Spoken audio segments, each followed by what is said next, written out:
بسم اللہ الرحمن الرحیم۔ السلام علیکم۔ ویژن ہب میں آپ سب کو خوش آمدید۔ ناظرین، جیسا کہ آپ جانتے ہیں کہ مسلمان ہر سال عید الاضحیٰ مناتے ہیں اور طرح طرح کے جانور جیسے بکری، گائے، بیل، دمبا، اونٹ وغیرہ کی قربانی کرتے ہیں۔ مگر ہم قربانی کیوں کرتے ہیں؟ اس کی شروعات کب ہوئی؟ اس کی کتنی قسمیں ہیں؟ وجوب قربانی کی شرائط کیا ہیں؟ اس کا فائدہ کیا ہوتا ہے اور کن کو ہوتا ہے؟ ایسے بہت سارے سوالوں کے جواب اور کچھ ایسے حقائق جن کا شاید آپ کو پہلے علم نہ ہو، یہ سب جاننے کے لیے آج کی ویڈیو ضرور دیکھیں۔ تو ویڈیو کی شروعات کرتے ہیں۔ قربانی عربی لفظ قرب سے اخذ ہے، جس کی معنی ہے قربت۔ دوسری اصطلاح میں قربانی کا مطلب اپنی کوئی قیمتی ترین چیز کسی کی خوشی یا قربت حاصل کرنے کے لیے یا پھر کسی ایسے مقصد کے لیے وقف کرنا، چاہے وہ جانی ہو یا پھر مالی یا پھر نفس سے متعلق ہو۔ مسلمان ہر سال 10 ذی الحجہ کو جانوروں کی قربانی کرتے ہیں، اس عظیم قربانی کی یاد میں جو حضرت ابراہیم علیہ السلام نے اپنے پیارے بیٹے حضرت اسماعیل علیہ السلام کو اللہ کی راہ میں پیش کر کے دی تھی اور اللہ نے اس کو قبول کر کے انعام سے نواز دیا تھا۔ اللہ کی اطاعت میں ان کی جان و مال کو خرچ کرنے اور انتہائی درجہ صبر کرنے کے واقعے سے لوگوں کو عبرت دلانا مقصود ہے۔ اس کے لیے نیت طے کی جاتی ہے۔ قربانی کے گوشت کے 3 حصے کر کے ایک حصہ اپنے پاس، ایک سفید پوش غریب رشتہ دار اور محلے دار اور ایک حصہ غربا میں تقسیم کیا جاتا ہے۔ قربانی کی مزید تفصیل میں جانے سے پہلے ماہ ذی الحجہ کے مقدس عشرے کی فضیلت کے بارے میں جان لیتے ہیں۔ ذی الحجہ اسلامی سال کا آخری یعنی 12واں مہینہ ہے۔ اسی مہینے میں دنیا کے مسلمان حج ادا کرنے مکہ جاتے ہیں۔ اس کے پہلے عشرے کی فضیلت کا اندازہ اس بات سے معلوم ہوتی ہے کہ ان 10 دنوں اور راتوں کی اللہ تعالیٰ نے قرآن مجید میں سورہ فجر میں والفجر ولیال عشر فرما کر ان 10 دنوں کی قسم کھائی ہے، اور جن چیزوں کی قسم اللہ تعالیٰ اٹھائے ان کی عظمت، بڑائی اور فضیلت کی طرف اشارہ ہوتا ہے۔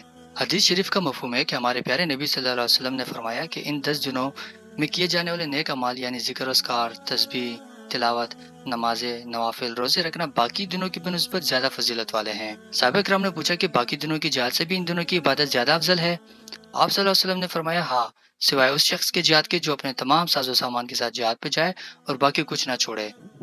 ان دنوں کے روزوں کے متعلق احادیث میں مذکور ہے کہ ایک دن کے روزے کا ثواب 1 سال کے برابر ہے اور ایک رات کی عبادت شب قدر کی رات کے برابر ہے۔ 9 ذی الحجہ کو حج کے دوران وقوع عرفہ ہوتا ہے۔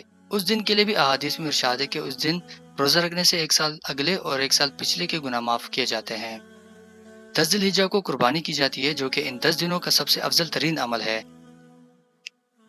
حلال جانور کو بنیاد تقرب ذبح کرنے کی تاریخ حضرت آدم علیہ السلام کے 2 بیٹوں حابیل و قابیل کی قربانی سے ہی شروع ہو جاتی ہے۔ یہ سب سے پہلی قربانی تھی۔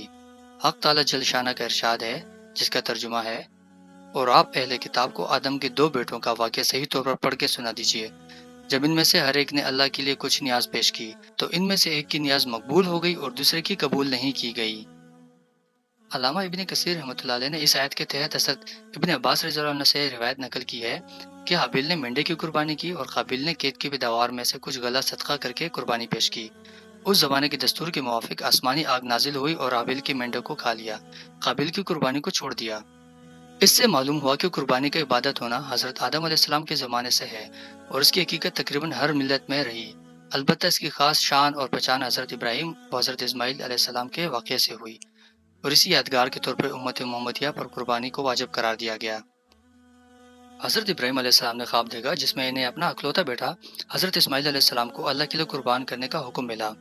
اس وقت حضرت اسماعیل علیہ السلام کی عمر صرف 12 سال تھی۔ آپ علیہ السلام نے خواب کا ذکر بی بی ہاجرہ سے کیا جو کہ حضرت اسماعیل علیہ السلام کی والدہ تھی، تو انہوں نے کہا کہ خدا کا حکم ہے تو میں بھی اس کی رضا میں راضی ہوں۔ چنانچہ حکم کی تعمیل کے لیے حضرت ابراہیم علیہ السلام اپنے پیارے بیٹے حضرت اسماعیل علیہ السلام کو عرفات کے میدان لے گئے۔ راستے میں شیطان نے ان کو بھٹکانے کی پوری کوشش کی، مگر حضرت ابراہیم علیہ السلام نے شیطان کو مایوس کرنے کے لیے کنکریاں مار دیں، جو کہ حج کا ایک باقاعدہ رکن ہے۔ جب حضرت ابراہیم علیہ السلام نے خواب کا ذکر حضرت اسماعیل سے کیا تو انہوں نے جو جواب دیا اس کا ذکر قرآن میں ہے، جس کا ترجمہ ہے، جب وہ ان کے ساتھ دوڑنے کی عمر کو پہنچا تو ابراہیم نے کہا کہ بیٹا میں خواب میں دیکھتا ہوں کہ تم کو ذبح کر رہا ہوں، تو تم سوچو کہ تمہارا کیا خیال ہے؟ انہوں نے کہا کہ ابا جو آپ کو حکم ہوا ہے وہی کیجیے، اللہ نے چاہا تو آپ مجھے صابروں میں پائیں گے۔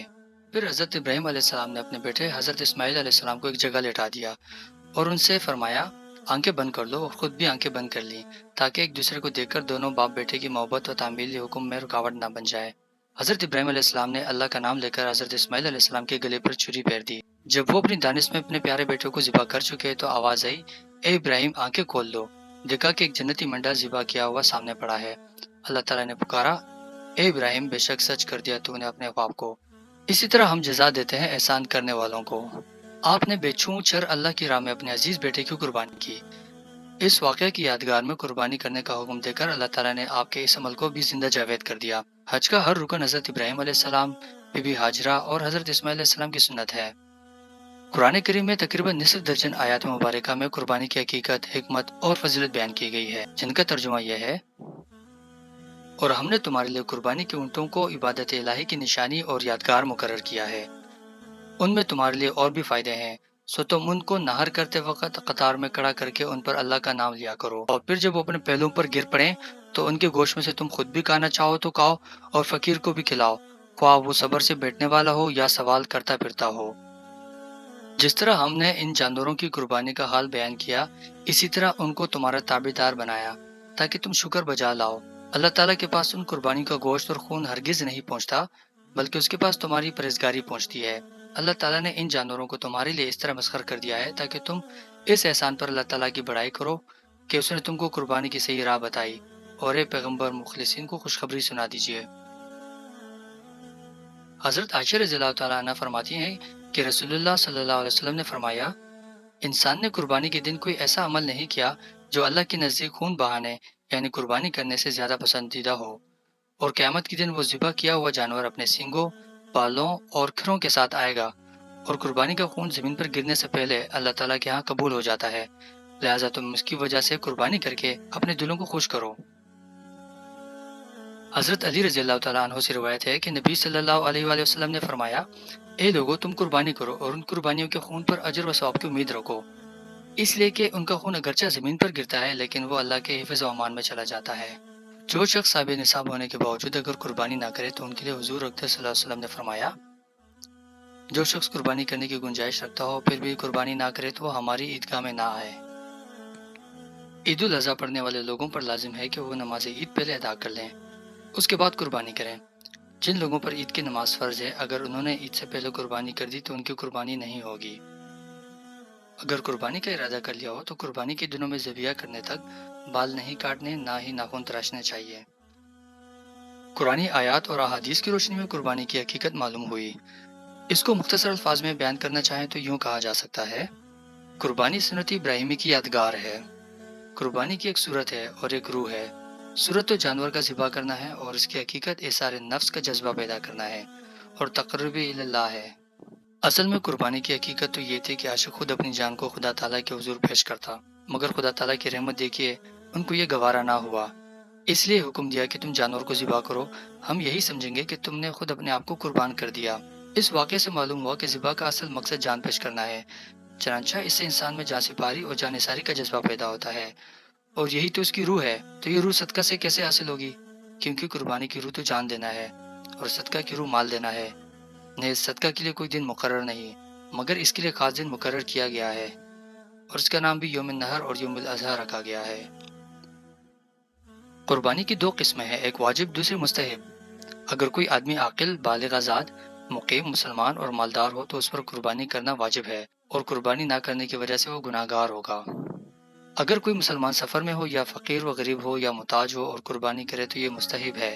جس طرح زکوٰۃ صاحب نصاب مسلمان پر الگ الگ لازم ہوتی ہے، اسی طرح قربانی بھی ہر صاحب نصاب پر الگ الگ لازم ہوگی۔ چنانچہ ایک قربانی ایک گھرانے کی طرف سے کافی ہونے کا خیال درست نہیں ہے، اور ہر مالدار مقیم مسلمان شخص پر قربانی اس کے اپنے نفس اور ذات پر واجب ہوتی ہے۔ اس لیے پورے گھر، خاندان یا کنبے کی طرف سے ایک آدمی کی قربانی کافی نہیں ہوگی، بلکہ ہر صاحب نفس پر الگ الگ قربانی لازمی ہوگی، ورنہ سب لوگ گناہ گار ہوں گے۔ ہاں، مردوں کے سال ثواب کے لیے ایک قربانی کئی افراد کے ثواب کی نیت سے کر سکتے ہیں۔ مردوں کے سال ثواب کے لیے یا زندہ لوگوں کو ثواب پہنچانے کے لیے قربانی کرنا جائز ہے۔ اگر کسی آدمی نے قربانی کی نظر مانی یا فقیر نے قربانی کی نیت سے جانور خریدا تو ان پر قربانی واجب ہے۔ کسی شخص پر قربانی اس وقت واجب ہوتی ہے جب اس میں 6 شرائط پائی جائیں۔ اگر ان میں سے کوئی ایک شرط بھی نہ پائی جائے تو قربانی کا وجوب ساقط ہو جائے گا اور قربانی واجب نہ رہے گی۔ نمبر 1، عاقل ہونا۔ کسی پاگل، مجنون وغیرہ پر قربانی واجب نہیں ہوتی۔ نمبر 2، بالغ ہونا۔ نابالغ پر قربانی نہیں، خواہ مالدار ہی ہو، اور اگر کوئی ایام قربانی میں بالغ ہوا ہے اور مالدار ہے تو اس پر قربانی واجب ہے۔ نمبر 3، آزاد ہونا، غلام پر قربانی نہیں۔ نمبر 4، مقیم ہونا، مسافر پر قربانی واجب نہیں، ہاں اگر مسافر مالدار ہے اور قربانی کرتا ہے تو اس کو قربانی کرنے کا ثواب ضرور ملے گا۔ نمبر 5، مسلمان ہونا۔ غیر مسلم پر خواہ کسی بھی مذہب کا ہو قربانی واجب نہیں، ہاں اگر کوئی غیر مسلم ایام قربانی میں مسلمان ہو گیا اور وہ صاحب نصاب ہو تو اس پر بھی قربانی واجب ہے۔ نمبر 6، صاحب نصاب ہونا۔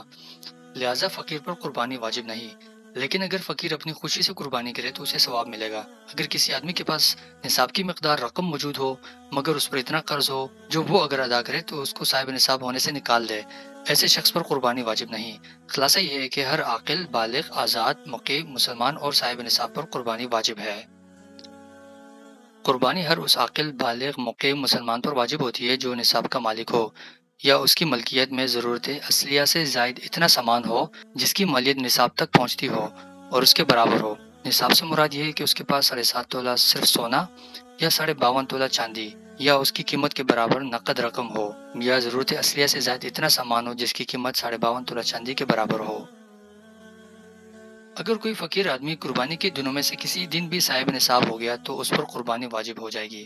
اگر کوئی صاحب نصاب کافر قربانی کے ایام میں مسلمان ہو جائے تو اس پر بھی قربانی لازم ہوگی، اور اگر عورت صاحب نصاب ہو تو اس پر بھی قربانی واجب ہے۔ بیوی کی قربانی شوہر پر لازم نہیں، اگر بیوی کی اجازت سے کر لے تو ہو جائے گی۔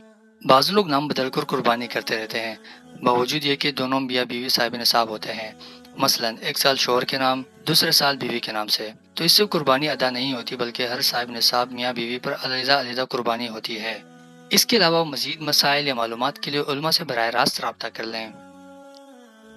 ایک اندازے کے مطابق عید کے دنوں میں کروڑوں روپے کے جانور فروخت ہوتے ہیں۔ اربوں روپے قصائیوں کو مزدوری کی مد میں کمانے کو ملتے ہیں۔ چارے والوں کو اربوں روپے کی کمائی ہوتی ہے۔ گاڑیوں میں جانوروں کو لانے جانے والوں کو روزگار ملتا ہے۔